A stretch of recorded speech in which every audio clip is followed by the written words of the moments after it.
You're listening to the Beans and Dice podcast, a podcast about how we game. Hey, folks, welcome to the Beans and Dice podcast. I'm Carlos. I'm Rob. And I'm William. And this is a podcast about how we game. And this is actually a podcast. This is like the audio version of the podcast. With a little video thrown in on the side, but not the primary focus. Yeah. We are recording with video for the folks that like to consume via YouTube, but the focus is not Or just like to look at us. the visual. Well, we're ugly. Yeah. The visual Nobody wants components. The focus is the conversations that we have. Yeah. You know, and that's there's less effort for me on switching cameras and doing all that other stuff. We're just talking about games. And today it's just the three of us. We won't have Michael with us today, but I believe we'll have him back next week. Hopefully, to talk more about some games that He was he's very been sad playing. about that. Yeah, he had a good time, so I think he wants I to had a come great back. time. That was a fun. great, fun podcast last week. It was the first time we'd done it ever, so we had a bunch of topics. So yeah, it was a little long, but so we'll probably we didn't do a lot of segments because we were just going so deep into the two segments of what we played and what we bought. Yep. That was almost 2 hours of content right there. So this week we'll try to touch on the news, and then because we have a little less of the other two, but we'll add a little with some recent news. But yeah, so our segments for today, we're going to talk about games that we've recently played. We're going to get into game hauls, so things that we've purchased or have received. acquisitions, yep. We're going to talk about upcoming games of interest and any gaming news topics that we want to share with y'all and just have discussion around. Yep. And then we'll get into some gaming adjacent topics like other geeky stuff. And we'll finish off with any modeling and board game stuff that we've done, like board game accessorizing. Cool. Or pimping, as I would say. Pimping out your game. Pimping out your board games. So we'll finish off with that. And let's get going. Let's jump right into that first segment. I got to find an intro, kind of a way to Cut and transition. transition that. So or you, not you, like you edit this part out, right? yeah, like a blurb, kind of a noise thing or something like a right. Next. Exactly. Why don't you just make it the sound of dice rolling in a cup Barakata. or Yeah. a table or something? I don't Giant die in the big cup. All right, guys, let's talk about games that we've recently played. I'll lead us off. We'll go around the table, left of dealer. Sounds good. Right, until you've all passed. Cool. Or we're all done. I'll start off with something I played this weekend that I haven't played in gosh knows how long. I took my Splendor broken token box with me Cool. and my printed Splendor mat. I have a mat that's got the Splendor setup printed on Little it. spots for everything, yeah. Out with me to Clearwater Beach for the 4th of July weekend. Here in Florida, yep. Yep, and I got there was some rain, so I got spent some time with my 10-year-old playing Splendor, reminding me of just how simple, good fun that game is. Yeah, it's definitely a light game. It's a welcoming game, a introductory type game, yeah. He didn't really win; he was close, but because the strategies matter. Sure, yeah. But I did each game that we played. I did try different strategies to see which ones worked best or not. There's an idea that you can. So in Splendor, you're playing for points. You're gaining points by getting cards that you're buying with gems. You're using these gem chips to buy cards. They're laid when out. you buy cards of different gems, they act as a gem for future purchases. So it's one of the first engine builders that I would recommend teaching anyone. Sure. You're building your engine. Here's that mechanic, yeah. I tried different things like let me buy everything that's easy, cheap, no point value. Sure. On that first track. Yeah, that's what that is kind of made for, I think, yeah. There's not any victory points. There's not many. There's a few cards, I think, that are worth maybe one. Yeah, like a half, like 3 or like a handful at most. Yeah. But it's mostly for building your engine, getting those base gems so that you can build on top of that, yeah. Yeah, and that's one way to get nobles to come visit you because you're getting so many of those same colors, and after about halfway through the game, your engine is so rich with gems, most of those first row cards are free. Yeah. Like at a certain point, you just start grabbing them up like, Cookie Monster. Nom, nom, nom, nom, nom, nom, nom, nom, nom. Yeah. Munching on those cards. That's one tactic I tried. The other one was focus on a card in the top third, that third row, those really expensive cards. To aim for, yeah. They give you great points and kind of build specifically to that. Yeah. Right? Like I'm going to focus on getting that 6-point diamond card. You can do that to some extent, although there is some luck in the way the cards come up. I know sometimes there's been a card up there that I've wanted, and I've gone for it a little bit, and then some point you just might have to abandon that strategy and go for something else just because all of a sudden you need greens and there's no greens. It's Right. You know. Because nobody's cycling through the lower levels. Yeah. You kind of have to buy cards. There's no way to discard cards in this game. Whatever's in that tableau to purchase. Yeah. And the 4 cards, 4 or 6, I'm trying to remember, that you splay out. You get 4. 4 that you splay out of those. 4 options. In each of the rows, yeah. If you're not cycling those out, meaning buying them, they sit there and just clog that row. Yep. But it's a good game, Alex. We said you've got the nice pimped out broken token, all wooden box where you stained it and all that good stuff. So it looks like a nice. treasure chest, Yeah, and it's it's got the pretty cool. inserts that come out, so all the gems are in their little trays, all pretty. Yeah. And then I don't know if you saw this, Rob. Let me show you. You got the poker chips in there, which is one of the big selling points on the game early. Oh, Yeah, I'm you got showing a mat. Rob Yeah. this mat I bought on on eBay. Cool. So I'm certain it's not made by the publisher Rocket. It's not Roxley. No. It's got a little rocket on the picture Yeah. I know what you're talking about. I just I can't think of it. Yeah. because the font on this is not the same as the Splendor font. So I pretty much know this is like some non-copyrighted thing. But it gives new players a sense of form, right? So an established play area, so they can know what to expect and how the game looks and where things go. Yeah. So it worked out great, especially in a small space at the hotel. Right, not having a lot of space. Yeah, that's a good on the game. water. Game for that. You don't need a whole lot of space to be able Space to play it. Cowboys, is it? I'm looking here. Space Cowboys. That's it. You got it. Yep. Rocket ship. Rocket Ship. Yeah. the Rocket Company. Rocket Gaming Company. The Rocket guys in hats.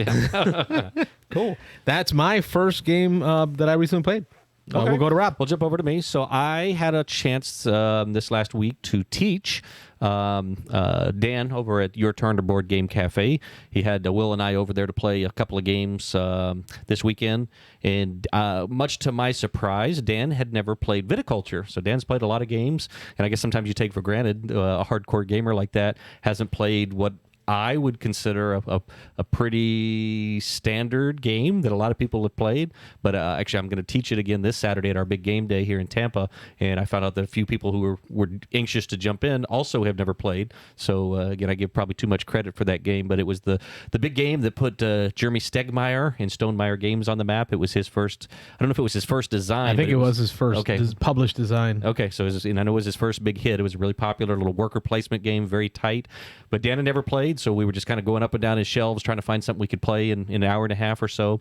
So teaching it took a little bit longer than I expected, and to be honest, I hadn't played it in probably a year or year and a half, so there was a couple things. I was stumbling over some rules. We had to look up a few things. Not a whole lot of rules in that game, but we got through probably about 2/3 of the game, and then he was closing up the shop, so we had to cut it short.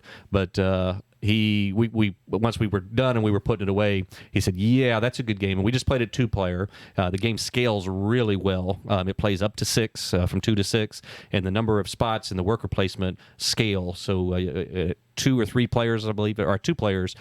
Only one spot is available at each of the locations, so only one person can go there, except for your grande worker, and that was one of the big revolutions in this game. It was the first time you had a worker that could go anywhere. He could go anywhere that was occupied, and so that's something a lot of games have used since then, but it opens up, even though it's a very tight worker placement, you do have that one worker you can decide, one special spot that you can jump somewhere and go and take the spot. So, but yeah, we got done playing it, and Dan was like, "Yeah, I want to play that with 4 or 5 people. I want to try it with the full experience, people blocking everybody." So yeah, it's a good game. It's one of those ones that I always knew I liked, but it's one of those that until you play it again, kind of like we did with Brass recently. Well, every time I play that, it's like, oh yeah, I remember why this game is so good. So I know you're looking forward to playing it again. Your first experience, you didn't fall in love with viticulture, but it wasn't that. It wasn't it. Yeah. It was middle of the day.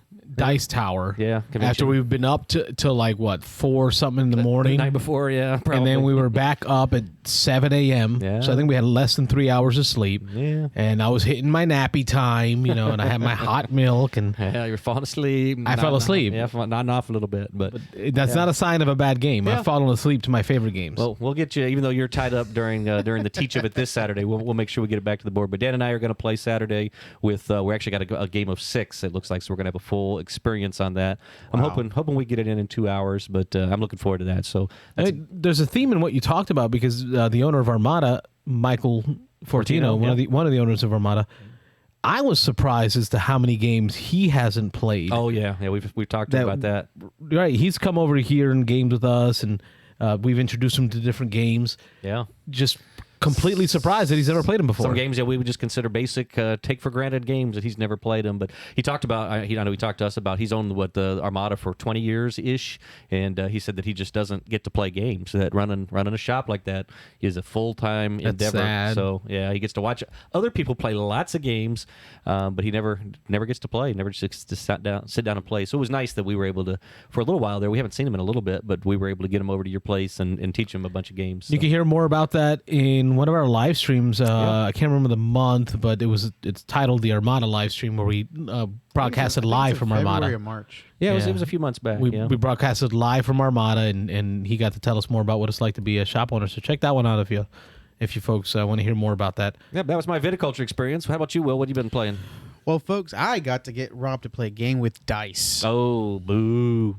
And it was The Reckoners, which is that co-op game with the superheroes, kind of Avengerish kind of game. Yeah. Everyone's got certain abilities and powers, very asymmetrical. Trying to defend the city from Mr. Was it Steelheart? Steelheart, the bad guy's the name. main bad guy in the game. Is this an IP game, or It's based on a book series. Yeah. It's the Steelheart trilogy, I think, is the name of the series. But I think the title of one of the books is The Reckoners, which is what this game is based off of. Yeah. Game is really overproduced.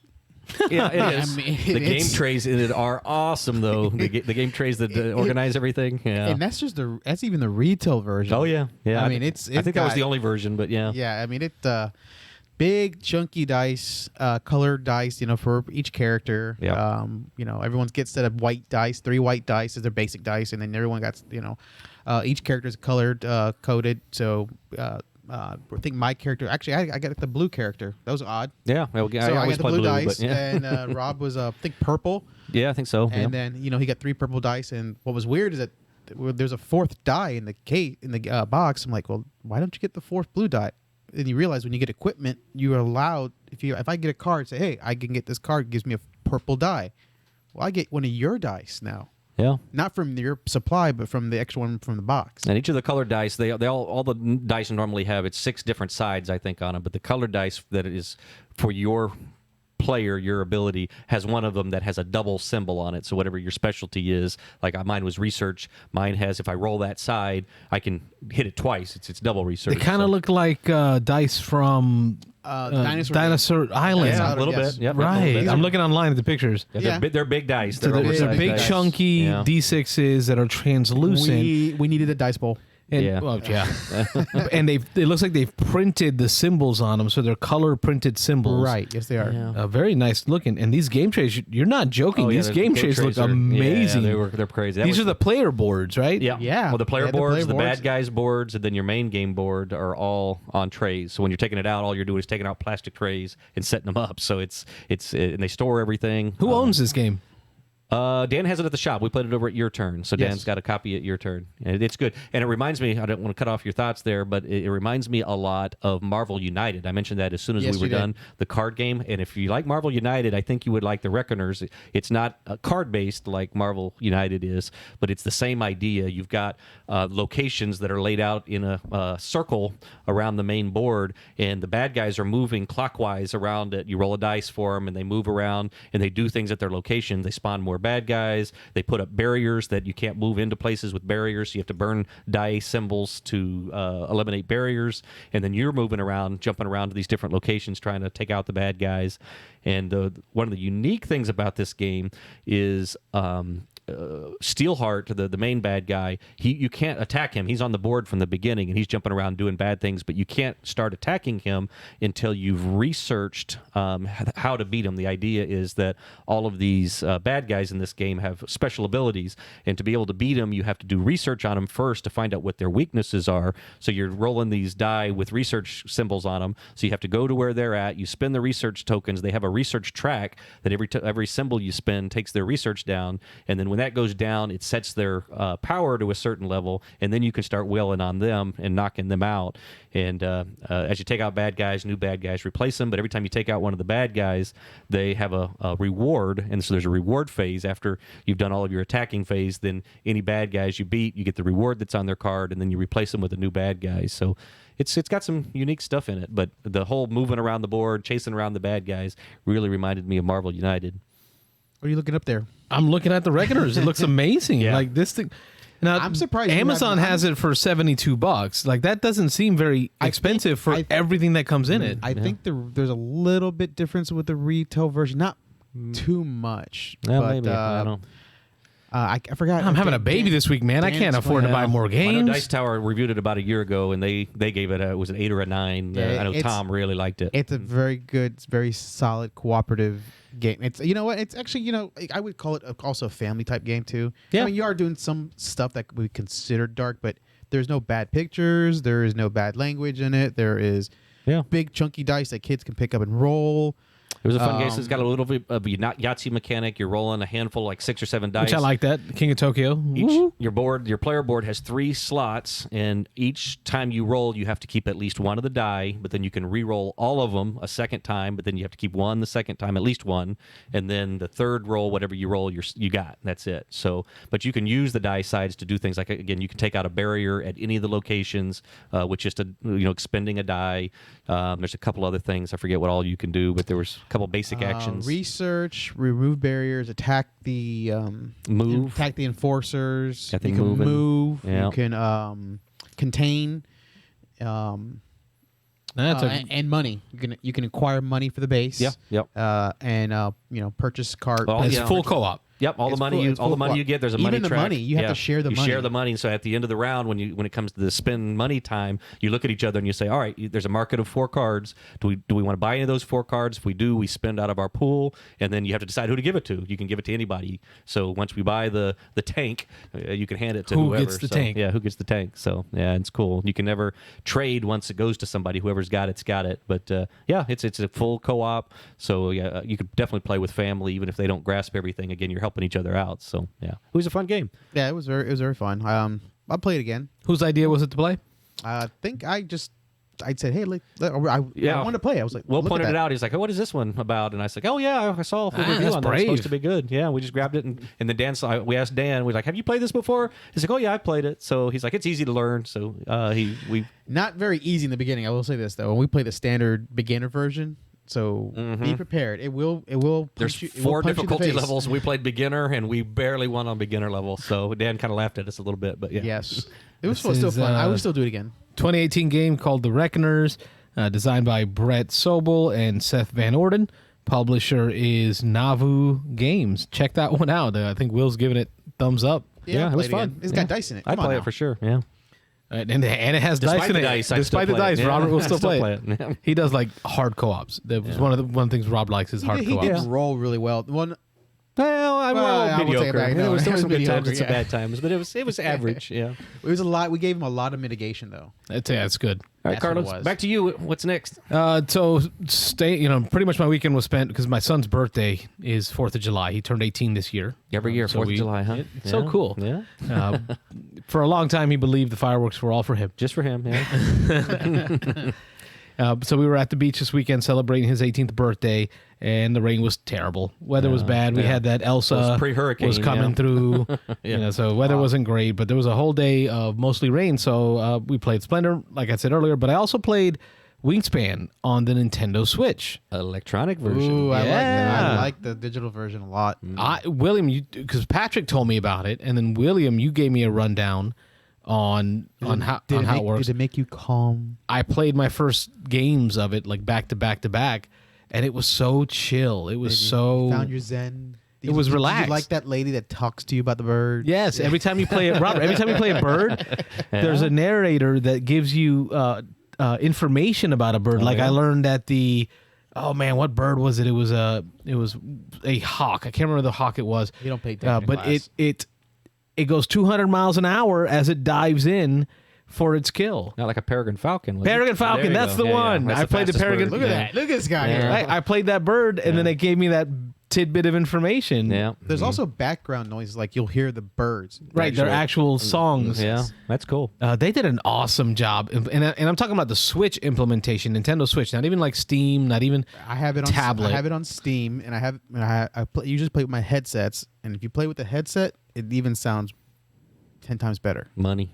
With the sounds interface of the Switch, though, it is so great in the sense that the buttons on the Switch, right? So your controller buttons, every icon on the board, everything you can do on the board has a mapped button on your controller. So when you look at the table, the virtual tabletop of the board, and you want to play that card, well, you press the down on the D-pad. Oh, yeah? Right? And that card comes up. Or you press X to pull that die from the bird feeder. Does it have an undo function? There is an undo. good. Some Yes, things okay. you can't undo. So like if you draw a card, Oh, yeah. right, Once you see it. it'll even say it though. No undo. Are you sure you wanna do this? There's no Yeah. undo. Are you sure? Are you absolutely sure?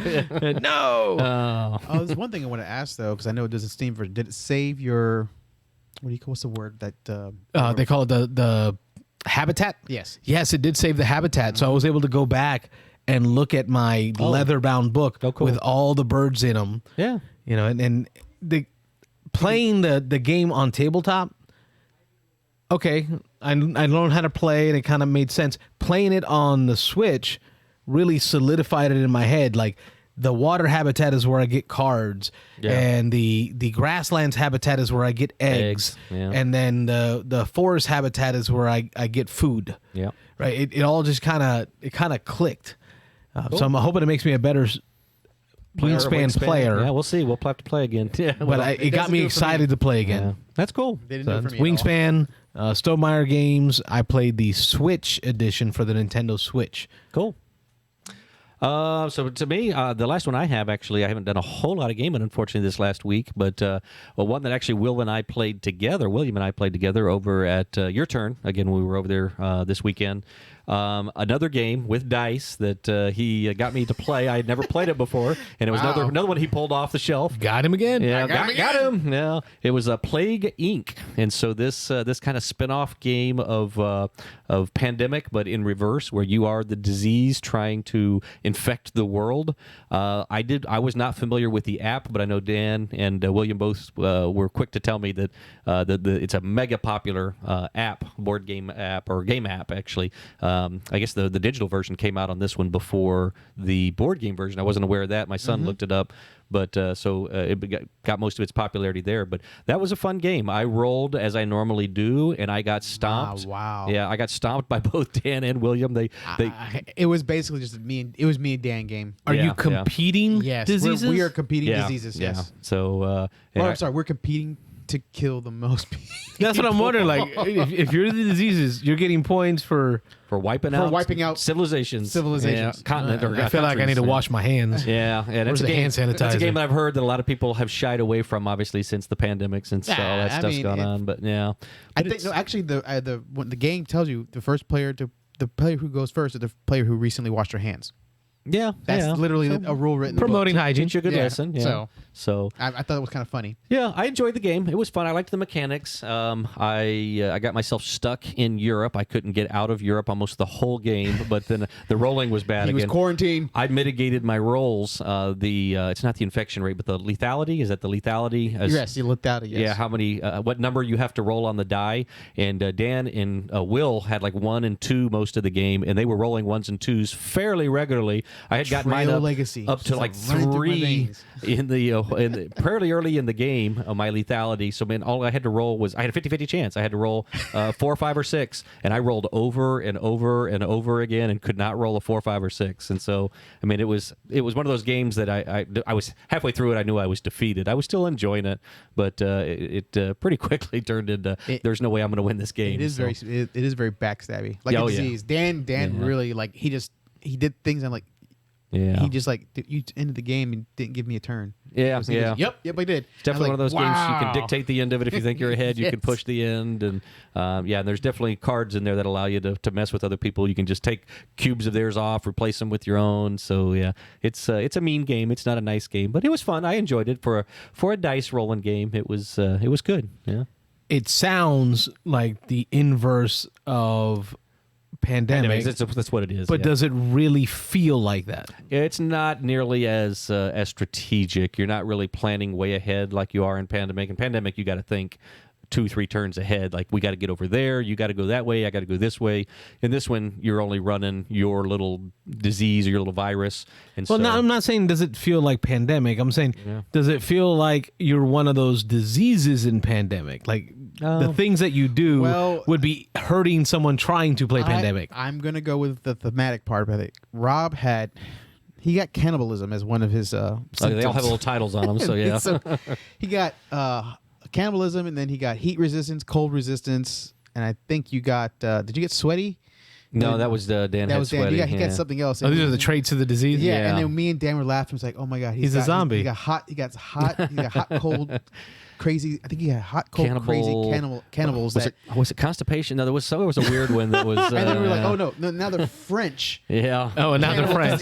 He couldn't get out of Europe. Yeah, I got stuck in Europe. And he just couldn't get out of without Europe. getting into all the details of how you mutate and how you move out of areas. I just couldn't get the cards I needed to get out of Europe, and I was stuck. And we ran out of Europe cards. A bunch of them came out early, so I jumped all over Europe. I was like, oh, cool, everything's happening in Europe. But then you've got to go to places that give you the ability to either go airborne and then you can fly to other continents, or go waterborne and then you can just travel through water to other continents. And the last couple cards that came up in Europe didn't have those traits at all, so I could never get off of those cards to get out of Europe to get to other places.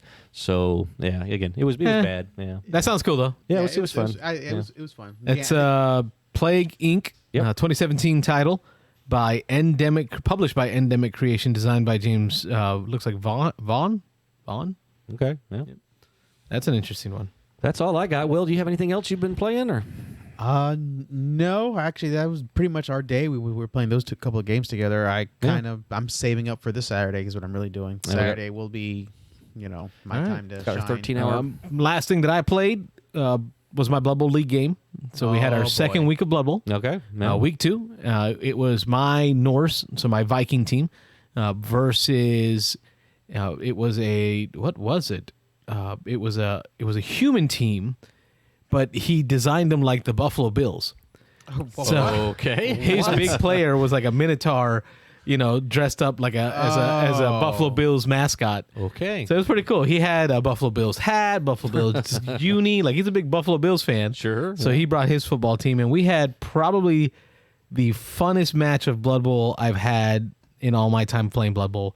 It was so back and forth. It was chess. Like, we were both, I think we were equally matched as players, like level wise. Okay. And, humans versus Vikings, which Norse, they're just another subset of humans. So it's kind of a matched up team set. Okay. It really allowed for some cool plays. Like, actually, I had my catcher run in and take the ball from his guys and then leap over one of his players to break out of that tackle zone and then run down for a touchdown. It was just amazing, like some of the stuff that happened. But more importantly, none of my players died. Yeah. None of his players died. Well, who won? We tied. Oh, it's time. Good old Blood tied. Bowl. Good old Blood Bowl. 2-hour tie, 3-hour tie. Yeah. But no one wins. Nobody died. Nobody died. No one loses. But I did hurt 2 of his players where they lost strength stats. So they went from strength 3 to strength 2. Ooh. So he's all like, now I got to fire him. So he fired 2 of his players Wow. because of the damage that I did It's a to bit him. severe, yeah. Yeah. You can't keep him around some weak player. He's just a weak running back now. Guess not. Yeah. And then we ended up getting we both scored a lot of star player points, and we both used them to do a lot of upgrades to our team. Like, I bought 3 new skills upgraded 3 players with new skills in that one game, and that's huge in Blood Bowl. It's all about the long run. We're playing a 6-game series, 6-week season, right? 6 weeks of Blood Bowl, 6 games, and you're going to build your team as you go. You might lose players on the way there if they die or get injured, but you'll hire new players. I was able to hire another big guy, and then you're going to be leveling them up as you go into the next level of skills, so that by the time you get to end of week 6 and week 7, we're doing a playoff. So now you've had time building this team, kind of molding it to what you want it to be, and then you run it through the playoffs to see how well you do. Yeah, good luck. So that's my Blood Bowl for the week. And that wraps up our games we've recently played. In our next segment, we're going to talk about our new game hauls and acquisitions. So stick around. Hey, this is Jamie Stegmeyer from Stillmeyer Games, and you are watching the Beans and Dice podcast. Welcome back. Next segment we're in, game hauls and acquisitions, and I'll lead us off. Right here, as of last night, it finally arrived. My copy of Terraforming Mars Ares Expedition. Been excited about this one. I did not kickstart it. I bought a copy off a friend. Just want to put that out there. I got some comments about that. He kickstarted, folks. Yeah, he's got his thing about not kickstarting games. He so, kickstarted. Yeah. I didn't kickstart it. Yeah, you I did. bought a copy from a friend who did. Okay. You suggested that you would be interested, and he said he went in on the three-way, on a 3-pack. There you go. Mm-hmm. You bought your Kickstarter. We unboxed it and played around with the components during the call-in show this Thursday, and it made me even more excited to play it. I know Robert's not as excited as I am. I want to play it, but I'm not as excited. But I wanted to give it a proper review. Yeah. Want to do actual review on this one? I want to be able, because Let's do it. This game's got a lot of controversy because of what's happened. It needs one. I need a true.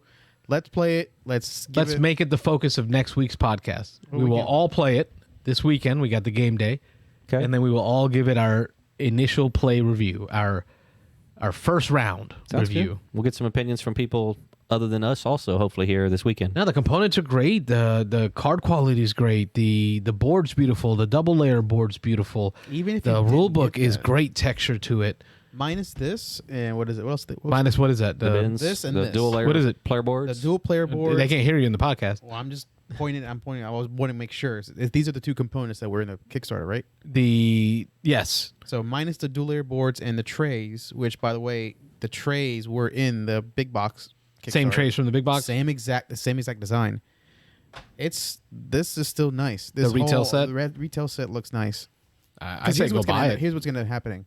If you didn't get this, if you didn't get these two components, these two deluxe components, people are going to buy deluxe components for this. Oh, somebody on Etsy will be making it. Every person who has Terraform Mars has bought something deluxe. I would buy a broken token for this. Yeah. With broken token boards and They joke around a lot about this is the most upgraded, or regular Terraforming Mars is the most upgraded game in game history because everybody bought upgraded markers, upgraded first player tokens, upgraded everything, player boards. It's almost become like, it's everyone's personal design. Like, open up the box. What do you got? Oh, you got that? Oh, I got this. I got a little mix of this, a little mix of that. I got.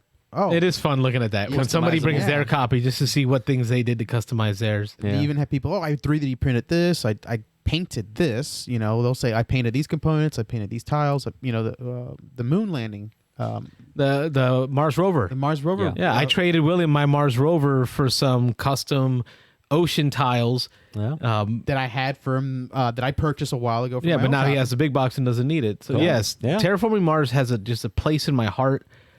I think Stronghold Games had so much equity from the love of Terraforming Mars going into this Kickstarter. That I'm hoping that impact of the Target thing, the Target debacle, doesn't take it all away. That people just kind of chill on that. Yeah, chill on that. It's a great franchise. Yeah. So I'm excited. That's my recent haul of Ares Expedition. William, any buys or acquisitions? I finally got my Kickstarter of Tortuga 2199. Oh, cool. Now I haven't opened it up. And there's a reason why I haven't opened it up yet. I also got the playmat for it because I got the captain's pledge is what you want to call it. It was actually cheaper to get the captain's pledge with the playmat than it was to get individual game and the mat. So I was like, I'm just gonna jump all in and get that. It's area control with deck building mechanics. and you're obviously space pirates in the year 2199 and the spaceport Tortuga. You can buy cards. You can buy cards of the deck mechanic in the center of the map. But if you want better cards, you need to go to the outer portions of the map to buy the better deck building cards that you need that are necessary. And you will need them because you will be attacking your players. You'll be attacking the other players on the board. Some players will be able to put area control cubes onto some of the ports in other parts of the map. And if you pay more than the player that previously did it, you now gain control of that. Cool. And then whoever is the last person to take control of it is the major person. So that's one of the mechanics. Like So the area control. Right. And if someone attacks you in a place that you control, they get bonuses to their defense. Okay. And the way it works is basically... this is Gray Fox? Yes. And the way the defense works is basically who can play the most maneuver cards from their deck, from their selection of cards in their hands. And, it simulates attack, saying if I outmaneuver you, I obviously attacked you and hurt you and destroy your ship, which if your ship gets destroyed, you get removed off the board and it comes back again to the center of the map. There's no player elimination. You also can go monster hunting. Okay. Yeah, space monster hunting in the game, and you might want to do that because... It's like Pirates in Space. Right. And you what was that movie, that animated movie? Oh, man, it was like that. It was like... Titan AE? Yes, one of my favorite movies. Yes. It's something along those lines, but as I realize, there's a lot of negative reviews about it now, but I think it's because people, they just say, it's too much of this or not enough of this or not enough of that. But as I with Terraform Mars review, I'm not going to trust too many people anymore. I'm going to just play it. I'm going to open it up, play it, and see how it is. If I don't like it, then... I'm looking at it. It's got a lot of oversized tiles, a lot of oversized cards, so it's kind of got a big play space to it. But if I'm getting the feels right of Titan AE, Pirates in Space type of thing, and these ship minis are pretty, very pretty ship minis, because they're almost like Armada size, like large capital ships. Right, they're like large, oversized looking, chunky ships. I'm in for a game of this, William. Yeah, I mean, next game day, you're going to host this one? I can bring it. Yeah, I mean, I haven't even cracked open the plastic wrap on it, but I'll definitely can do that. The artwork is beautiful. I will say that. No matter if the game is bad, the artwork is beautiful. But we'll see what happens when I get it. And I have the playmat, so it'll be easy to set up the tiles. Yeah, to see it's got the playmat. Actually, is a functional playmat. It's got the outlines for where things go. And all the tiles for the game mat are all dual layered boards because you actually put your control cubes inside on the board itself, and then inside of there's point chits. So if you control it, you can take it and you can flip it over and say, oh, this one's worth this many points. I'm going to keep this here. Robert, on his turn, attacks me. And he goes, I'm taking that, whatever that is. Oh, yep, I like that. I'm going to take those points. Very cool. So that's a good acquisition. You're supposed to be attacking each other. You're pirates. Now we got to get it played so we can talk about how it actually plays. Yeah. What we think. Right. Yeah. Exactly. First impressions. So that's our game hauls for us this week. We'll hopefully be able to provide you more updates on new games purchased for next week. I don't know if I'll be purchasing a lot of games. Got the kid coming this week. Yeah, that's got to slow things down. He's looking at us, folks. So I'm looking at y'all to step up and. Okay, I got to start spending some cash. Yeah, all right. So we'll have more game hauls for y'all next week. Let's roll right into the next topic: upcoming games of interest and gaming news. All right. So anything news or gaming topics that we want to talk about.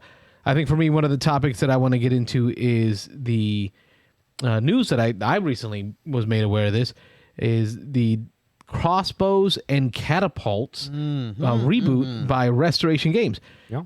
I never owned the game. I did. Never played the game. I did. Oh, well, we didn't.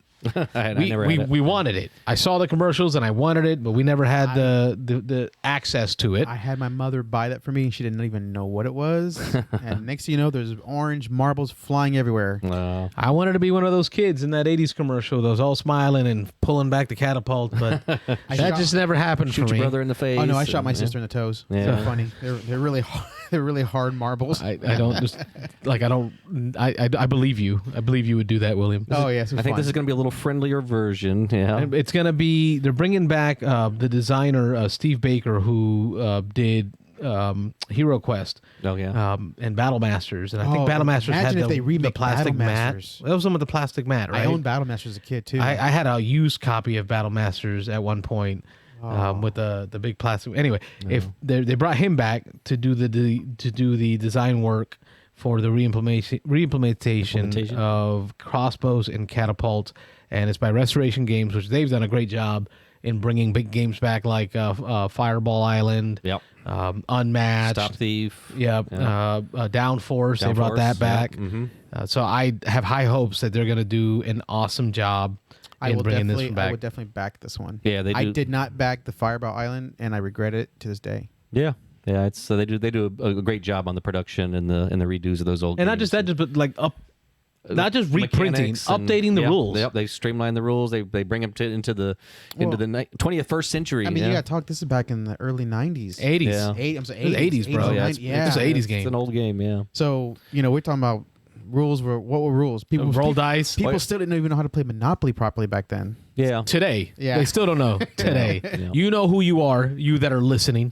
Yeah, for sure. So that's something in the news for me that was that stood out. Rob, any news for you that stood out? Yeah, just something I picked up on yesterday. The Dice Tower is there in the middle of their summer spectacular, and they had publishers yesterday announce it was about 15 new announcements on games or expansions and things. So they had quite a bit they covered. I don't want to get into everything they talked about, but one of the ones that really stood out for me that I was surprised and excited about is a new expansion to Onitama.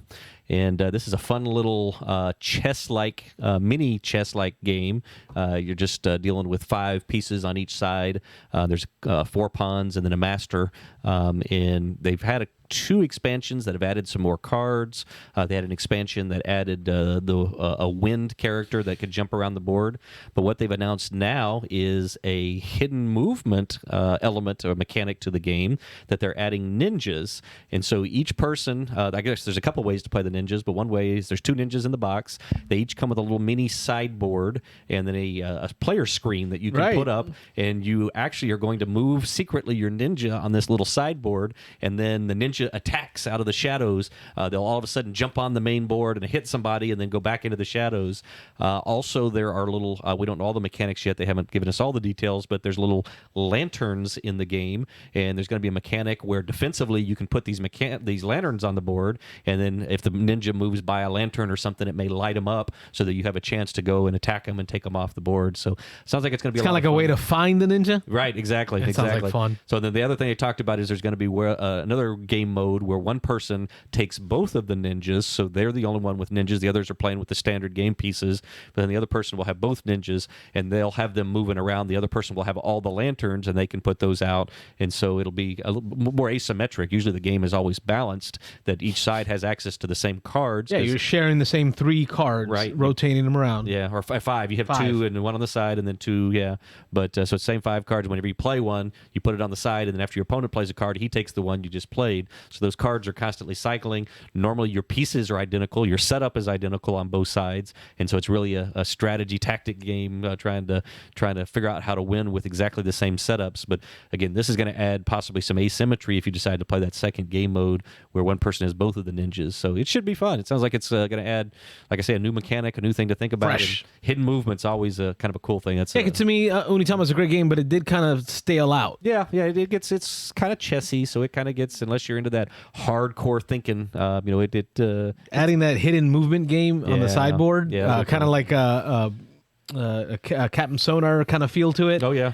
Try to find the hidden ninja. Yeah, find the submarine, find the ninja. Yeah, that sounds like fun. Yeah, it sounds like fun. So yeah, I'm looking forward to that. I saw in Polygon yesterday they announced, or they talked about the announcement from Z-Man Games that Z-Man is going to come out with a World of Warcraft Wrath of the Lich King pandemic game. Cool. So they're going to reskin a pandemic game using World of Warcraft. Now I got to ask, has any of you players played World of Warcraft? I played World of Warcraft in, that had to be... I don't think Rob has. 05. This is not you. This is not you at all. 05, 06. I was pretty heavy into it. I think it was 05, 06. It was... Yeah, dude. Yes, because it was before my second son was born. He was born in 07. So it was right before my second son was born. And I'm talking about like late nights, all night. Raiding. Right. And, or for me, because I was kind of newer to it, it was finding wolf pelts. Like that was my biggest thing. Gotta go find some wolf pelts. Need some more wolf pelts. Grind and level up. Yeah. But I did love my time playing World of Warcraft. I love the pandemic system. So just anything that freshens it up, kind of like the Roman edition that we played, William, that really freshened up pandemic for me. Then that means I want to see what they're going to do with the Lynch King, because there's not a lot of details out, but the fact that it's announced, it's pretty cool. They're going to wring out everything they can out of this pandemic system. Yeah. Right. And I think it's a good start. I mean, I bought the Small World of Warcraft just because it's World of Warcraft. I haven't even cracked it open, but it's just that nostalgia of the IP is going to get me to put some cash into it. Cool. But it looks pretty. Something that I did not know. That's what the news segment is all about. Yeah, you see? a little education. Kind of get a little something you didn't know about. There. A lot of video game companies starting to tap that board game market lately. Yeah. A lot of video gamers turn into board gamers. I mean, I just looked at recently. There's a video game called The Green Hell, and they're doing a Kickstarter for their video game board game now. It will be announced soon. So, and that's kind of a cooperative legacy survival game, but it's not legacy in the fact that you're going to lose components. It's legacy in the fact that depending on how you survive in the first scenario will change and how you're going to survive in the second scenario. But what's the theme of the game? The theme of the game, without spoiling the video game, is you take the protagonist from the original game and he's missing now, which in the what's the setting? Is in the Amazon jungle. Okay. And he's looking for his I think in the video game he's looking for his wife or his girlfriend. Kind of like a Nathan Drake feel kind of to thing, it. But he goes another there game you played, Rob? Nathaniel Drake or something? Yeah, that was what's that name of that series? Yeah, I played them all. I can't Uncharted? remember. Uncharted, There yes. you go, Uncharted. Yep. Not so much in that. This is more, kind of Dr. Moreau kind of deal where people are going to Amazon jungle to discover like the native people who still have not been discovered, find cures for diseases with the plants and stuff. All right, so now I got the setting in my mind. So that she gets missing and he goes there and he discovers her research tapes. She's like one of those researchers you would find in Lost Ruins of Art and that kind of deal. And he's just trying to survive because now he's stuck in the jungle because no one knows he's there. So he's got to survive against the cannibals, the alligators, mosquitoes, diseases. But now in the board game, he's missing. So now there's a rescue team and you play either as a scientist, a medic. Is it like Tomb Raider puzzly? Is that a part of this? There's not much released about it. Okay. As far as that is concerned, but there's a lot of good components. They showed some pictures of components and such, but there is a lot of resource management, building survivable items, things of that kind of nature. Okay, like crafting and A lot of MacGyvering. A lot of crafting. Is that a verb? MacGyvering? MacGyvering? Yeah, it should be. And Okay. a lot of I got a coconut. I got a Pencil? a pencil, and a paperclip. Yeah. I'll find a way out of this. Yep. kind of like that. A lot of exploration. So what they said that in there is that the exploration is based on the cards. So it'll always be different. So where you start off, because it's a jungle, you get lost in jungle very easily.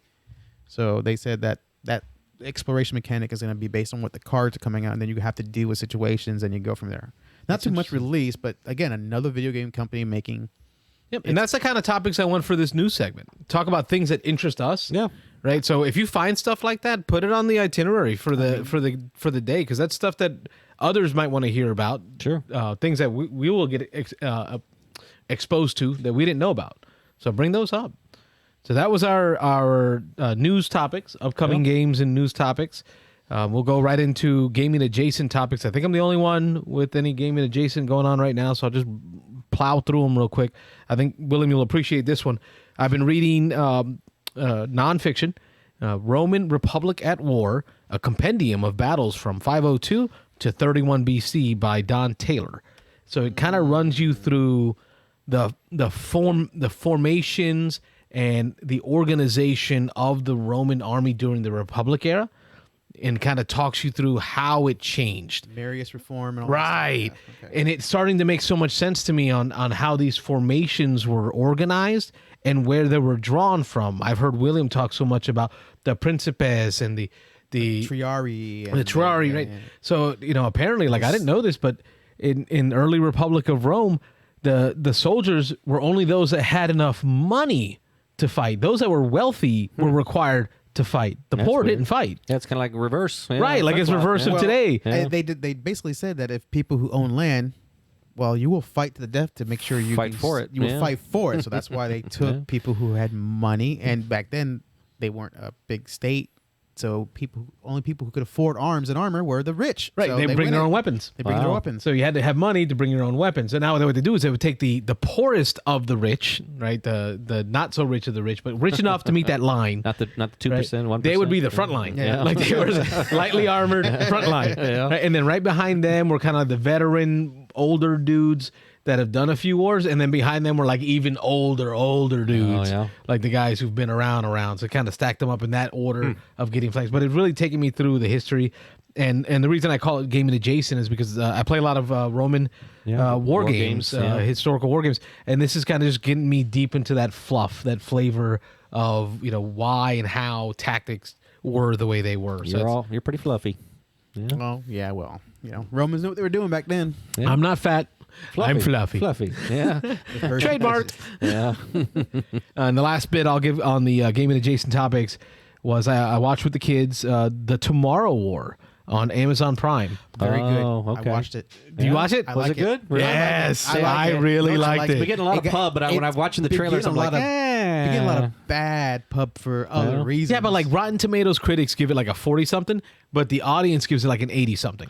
it's political. Okay. That's Yeah. that's the reason why. I didn't see that. No, I no. didn't see the politics There's in it. There's a lot of people who, Hey, it is what it is. I enjoyed it. Chris Pratt being too American. I'm like, what? Interesting. It was good. It's a sci-fi movie. The trailer. I'm not gonna spoil anything from the movie, but the trailer is clear. There's a war in the future that we're losing. Yeah. So somehow humankind figures out how to create time travel portals and now begins drafting and recruiting people from today to go fight a war 30 years from now. It's an alien race or something? Yes. that they fight? Like Okay, yeah. basic citizens, like just the. Well, that's the thing is all the soldiers die, Oh, right? really? So when you see the next batch of troops going, it's like your neighbor who abuelita, right? Guy who owns the shop on the corner. Well, Right. There's a scene where one of the guys turn around and is like a guy in a chef's coat and a chef's hat, and he goes, "Yeah, we're gonna die." Right, and on top of his chef's hat and his chef outfit, like the white Apron, yeah. is his body flak armor. vest and body armor, really? and like they're just sending him in. Funny. And Yeah. and you're sent for a week to go fight this war. That's your tour of duty, 1 week. Huh, okay. And only like 20% survive. And Well, that's good. That's still pretty good. Yeah, not too bad. Yeah. it was my son's reminding me it's 30% survive. 30% survive. Okay, Yeah, all right. but it's pretty cool. So Is that Amazon Prime? Amazon Prime, so it's free on Amazon Prime. Cool, all right. The Tomorrow War with Chris Pratt. I thought the cast did great. I know Chris Pratt is supposed to be like the guy that led the cast. I found no one that Outshined? I think everybody did a great job. But even like some of the characters that came in kind of took over for that time period, Right. And then he came back, and then I think everybody held their own water, and then the funny part was the guy from Farmers is there. We are farmers. Dun, Bum, dun, ba-dum, dun, bum, dun, bum, bum, Oh, bum. he was buff. Oh, he was ripped, bro. Really? Like He the is little, ripped. I looked at him and I go, "Is that what he looks like underneath that suit?" right? Like I would have never guessed If that. he does, I don't want to mess with him. Yeah. Like, He's he's an older gentleman, isn't he? Yes. Looks like an older guy. Yeah. Yes, Uh-huh. you got to go see that he one. looks You like- got to go see that one. I'll Wow. have to see it. Yeah. just for that right there. When I saw him, I was like, "No, they must have CGI'd his face. They must." And then I realized they did. Those are his arms. Those are his arms. I'll have to check I can't that out. remember his name, six-pack. but yeah. So that was Tomorrow War, Amazon Prime. That's the last geeky thing I did. And then our final segment, which I think I'm the only one with anything on it, is the modeling and board game accessorizing. I got a big shipment of Dragon Shields. I know I've been trying to get away. They're Board Rob's game favorite. sleeves. They're his Card favorites. sleeves. Yeah. I've been trying to get away from sleeving games. Like Rob, you've seen, I'm not sleeved every game I've owned. But I found that, you know what, I want to sleeve. I do. I don't Do not trust sleeve these. food. Do I don't trust not drinks. Sleeve these. The Ares Expedition cards Do are not. gorgeous. You don't need to. Look at these things are beautiful. Yeah, man. but what happens when I'm eating chicken wings? Have you seen me eat chicken wings? Like we almost busted it out Let's at throw Wing one in House water and last just night. see if they're destructible. No. Well, they might be plastic. If they're that's- plastic, they're good. That's Awakening the Bear, Conflict of Heroes. All those cards are plastic. Oh, You yeah? can you can drink on those. No, we're play raise. Let's dump that in the water. Let's not. Yeah, let's give it a shot. Let's not. So that was our modeling and board game pimping. Cool. segments. That's every segment. We hit every segment. Yeah. We're good. We hit them all. We're gonna try to fill up some more content on those segments in the future. But if we do every week, Yeah, and, yeah. You know, Quick hits. We went Yeah. out with a bang that last week. Yeah. We had a lot last week. But next week we'll have a lot too, because we've got our game day this Game day. weekend. Yeah, we'll have a lot of game We'll to have a talk about. lot of content to talk about. Yep. This next week, and the plan is Thursday we're still on, so Cool. we'll still be doing the call-in show on Thursday night. After the baby. The baby comes Monday. We should be home Thursday morning, Okay. so we should be back Thursday morning. Sure, it may be like a me and Rob show. You'll have the keys to the house. There we Let go. yourself in. We can do that. Booyah. And start up the systems. Access to the refrigerator. Yeah, beer and old pizza. Yeah, there we go. That works for me. So that's us. We are the Beans and Ice podcast. We're a podcast about How we game. And that's what we've done this last week. He's Carlos. Yes, that's me. I'm Rob. And I think I'm William. Yeah. Still. Thanks, folks, for listening. Email us. Let us know if you're actually listening in the podcast form, Yep. or if YouTube is your main channel. But more importantly, call in Thursday night. Tell us why we were wrong. Tell us why the Tomorrow War was stupid. You forgot who called in on this Thursday.